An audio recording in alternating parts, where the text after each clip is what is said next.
Hi there, this is Jessica from New Mexico Wildlife Center. Today for our educational video, we are going to be talking about something that is very relevant right now in New Mexico, and that is heat. It is really hot here. It's going to be upwards of 103 this week. And so we are making sure we're staying hydrated, we're wearing sunscreen, most of us are wearing hats. I'm not doing it right now. We're going inside to the air conditioning, we're sitting in front of fans, we're making sure that we're staying cool. So I want to talk about how wildlife of New Mexico and our residents here at New Mexico Wildlife Center stay cool.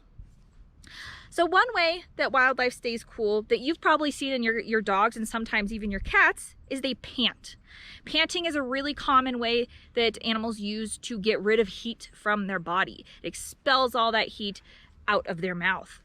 And so that is commonly seen in wildlife out in New Mexico, as well as some of our residents here. As soon as we do see our residents here panting, we know that they are hot. And so we will go through a few different ways of keeping them cool and cooling them down. One way we do that is all of our enclosures here have misters. So you can see from this video that we basically have a tube connected to the top that sprays down some water on our animals. And every enclosure has that here. And basically what that does is it helps the evaporative cooling process. While we can sweat, our birds can't. So this is just helping with that evaporative cooling process. Another thing that it does is it actually coats the entire enclosure with water, which also helps to remove some of the heat from the enclosure. So it'll be cool even after we turn off that mister.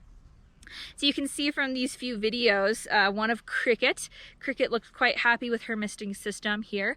Oftentimes our birds will get very calm and comfortable. They'll tuck a foot up, they'll fluff up a little bit, and they'll just look very happy in this misting. You can see that with Cinder as well. Cinder's sitting here with her foot tucked up, nice and happy with her misting system. We also have this on our mammal enclosures, so you can see this video of Rufus here. He's kind of hiding back there, but he was sitting in the mister enjoying that cool water.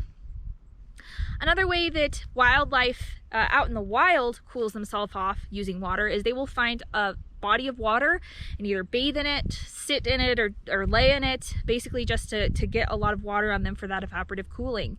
All of our animals here, of course, have water pans in their enclosures. We oftentimes see our raptors standing in their water to help get that heat out of their feet into the water, or just taking full baths. We oftentimes find our birds just soaking wet sitting there after they've taken a bath. You might have seen the video we posted yesterday of Marcel preening herself after her bath, and she looked a little scruffy. So that's oftentimes what they look like after they've taken their bath. Two of our animals, Max and Electra, who are water birds, bald eagles and osprey, they hunt in water, they live near water. Water is a huge part of their life. They have these nice big bath pans that they can go in to take baths and to just stand in. So that's a common way that both wildlife and our residents here cool off, is using water in a pan or body of water. Another way that wildlife and our residents and we cool off is by finding shade. So you can see in this video here that I took that this was actually a little rabbit that had found a patch of shade. It was really hot that day. Most of the center was in the sun, but it made sure to find that patch of shade. All of our enclosures here do have large shady patches for the animals to go in if they want to cool off, and we're actually going around and putting up even more shade cloth on the enclosures to provide even more shade for all of our animals.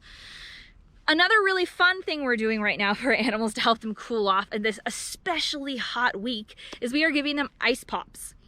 Just like you eat popsicles, our animals are eating their popsicles too. Unfortunately, they're not sugary goodness. They are more healthy for them, and it actually depends on their diet. So our omnivores, like Pepper, our raccoon, and Juniper, our fox, are getting fruit pops. So what we do is we take some fruit, we mash it up, put it in some water, stick it in the freezer, and then when it's done, we give it to them. And that's a really healthy way of cooling them off. They're gonna get that fruit in their diet anyways, so might as well put it in put it frozen for them to cool off. So you can see from this video that Juniper really enjoyed her little fruit pop there. And then Pepper, we gave him his first fruit pop, and we made the mistake of making it the fruit smushed up into the water so that when he, doing his raccoon thing, brought it immediately to his water pan, it dissolved in his water. So we're doing it a little different now, and we are putting whole chunks of food in frozen water so that when he inevitably goes and puts it in his water, he's left with frozen chunks of food. Our bobcats don't eat fruit, and so what we've been doing to them is we've been switching off between just plain ice and putting that in their water, and our bobcat Joni likes to play with that, as well as what we call blood sickles. So what we do is we take some of the blood that's left over from their diets and we'll mix it with water, freeze it, and give them that. It's a little gory, but they do really enjoy. So I hope you learned a lot about how wildlife stays cool in New Mexico and how our animals here stay cool. We're working hard on making sure that everyone is staying cool in their enclosures and making sure that we are hydrated and keeping cool as well. So I hope all of you out there are staying inside, drinking lots of water, wearing sunscreen when you do go outside, and keeping in the shade. Join us next week for our next educational video. Thank you so much.